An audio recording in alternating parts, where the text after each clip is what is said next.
வாயில் என்ன நல்லா வருதுறாரு கொக்கால ஓழியலா அவன் கருவில் தியாகிடா.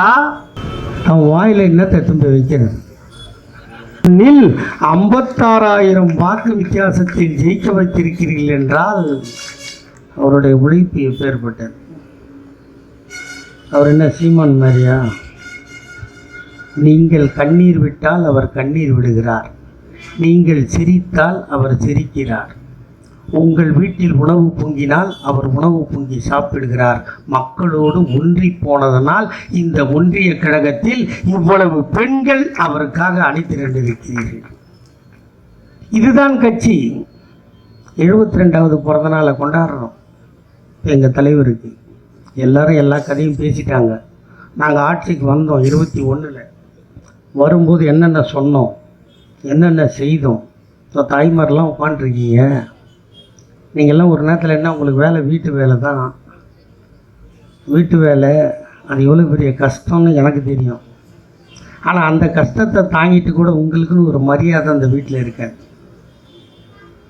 நீங்கள் ஏதாவது வேலைக்கு போகிறீங்க, சித்தாள் வேலைக்கு போவீங்க, ஆஃபீஸ் வேலைக்கு போவீங்க, ஆஃபீஸ் துடைக்க போவீங்க, போகிறீங்களா இல்லையா? போகிறீங்க. ஆனால் சம்பளம் வாங்கினா அந்த சம்பளத்தை யார்கிட்ட கொண்டாந்து கொடுக்கணும்? மாமியார் இருந்தால் மாமியார்கிட்ட கொடுக்கணும் இல்லையா? இல்லை புருஷன்கிட்ட கொடுக்கணும். கொடுத்துடலாம். அடுத்த நாள் மறுபடியும் வேலைக்கு போகணுமா இல்லையா? வேலைக்கு போகணுன்னா ட்ரெஸ் பண்ணலாம், ரப்பர் பேட்டு போடலாம், மேட்சிங் வாட்சு கட்டலாம், ஐஎல்சி செருப்பு போடலாம், எல்லாம் போடலாம், ஹேண்ட்பேக் மாட்டலாம். எல்லாத்தையும் மாட்டிட்டு நீங்கள் என்ன பண்ணீங்க? அத்தை பஸ்ஸுக்கு காசு கொடு, மாமா பஸ்ஸுக்கு காசு கொடு, அத்தான் பஸ்ஸுக்கு காசு கொடுன்னு கையேந்திரீங்களா இல்லையா? இந்த கையேந்திரத்தை பார்த்து உன்னை பெற்ற தாய் தகப்பன் கண்ணீர் விட்டானோ இல்லையோ, எங்கள் அண்ணன் தளபதி கண்ணீர் விட்டார், அதனால் கையெழுத்து போட்டார். அதுதான் விடியல் பயணம். எவனையும் கேட்க வேண்டியதில்லை.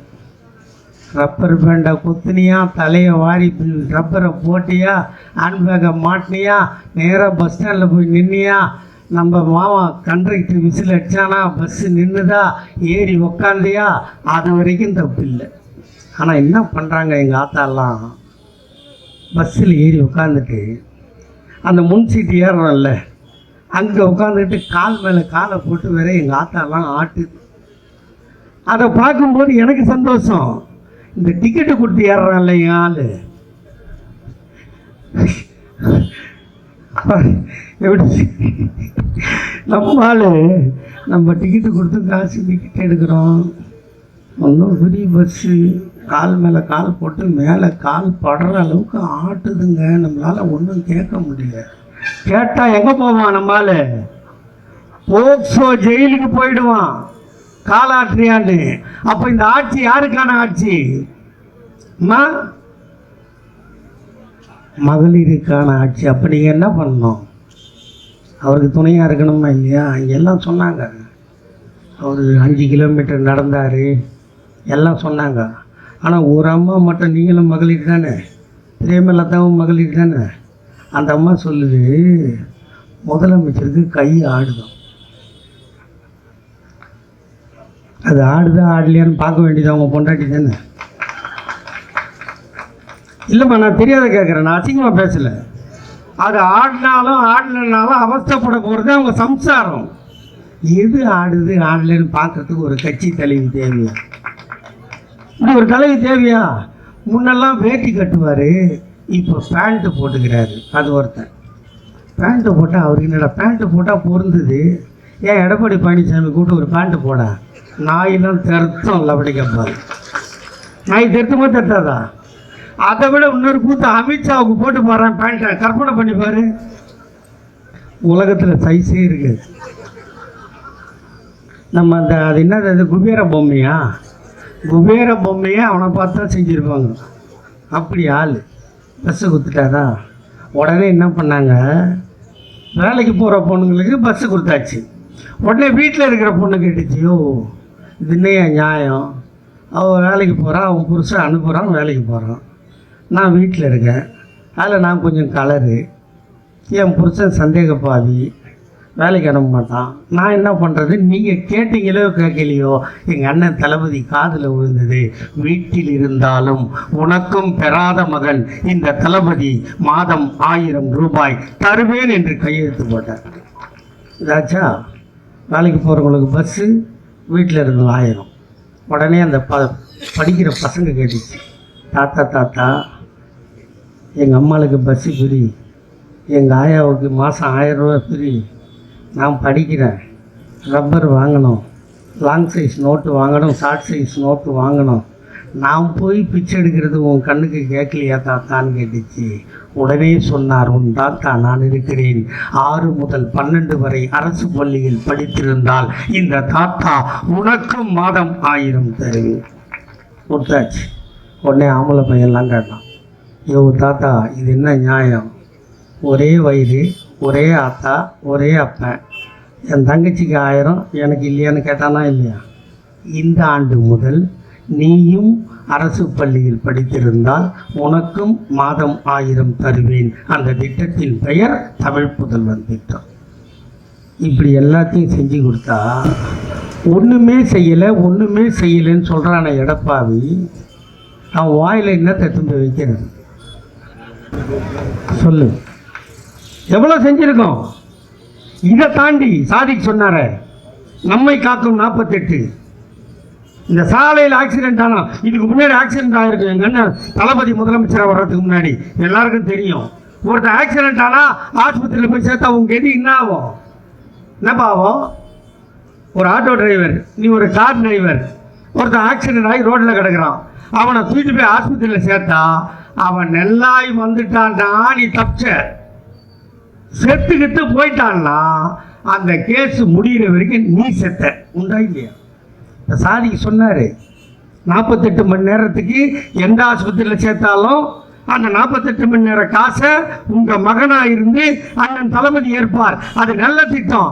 ஆனால் அந்த சேர்க்கிறாம்பார் அவனுக்கு 5000 கொடுப்பேன்னு சொன்னார். அதான்டா ஹைலைட். ரோட்டில் அடிபட்டான் எவனும் நிற்க மாட்டான் தெரியுமா உங்களுக்கு? ஏன்?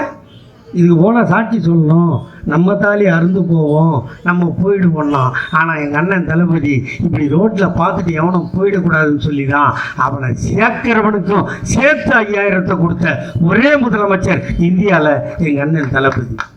53ல் பிறந்தார். இன்னைக்கு வயசு 72. நேற்று நைட்டு தூங்கி எழுந்து காலையில் நான் முதலமைச்சர் ஆவேன்னு சொன்னாரா? நம்ம இன்றைக்கெல்லாம் தளபதின்றோம்.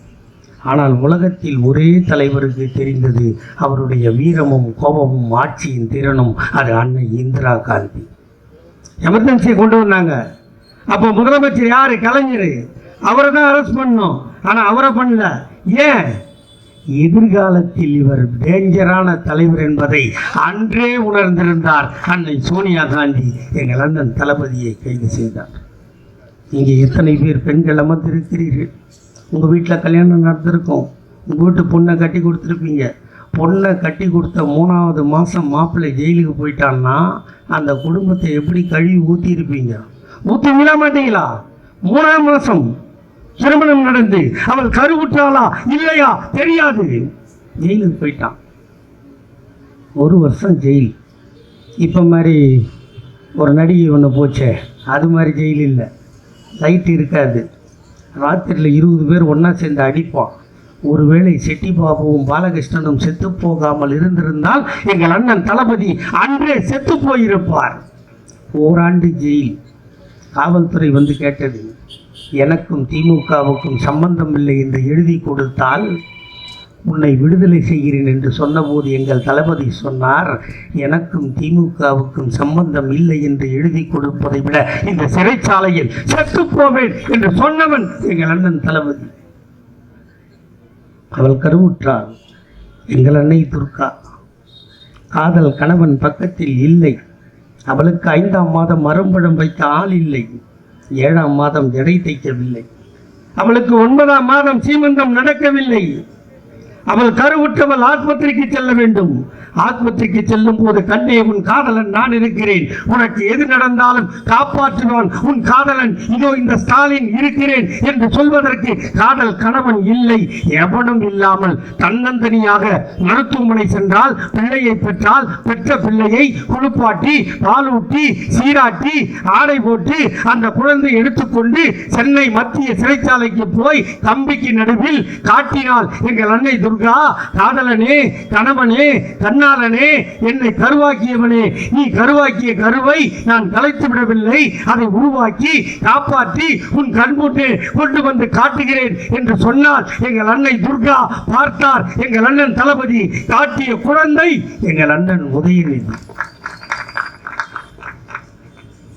அப்படி தியாகம் பண்ணி வந்தவனை தான் இன்னைக்கு உதயநிதி எப்படி சீக்கிரம் முதலமைச்சர் ஆகிட்டார். உன் வாயில் என்ன நல்லா வருதுடா எனக்கு கொக்கால ஓழியலா. அவன் கருவில் தியாகிடா. கருவாக இருந்த போதே தந்தையை ஜெயிலுக்கு அனுப்பியவன். வீட்டில் அப்படி நடந்தால் அந்த கருவை கழிச்சிருன்னு சொல்லுவீங்களா சொல்ல மாட்டீங்களா? சொல்லுவீங்களா சொல்ல மாட்டீங்களாம்மா?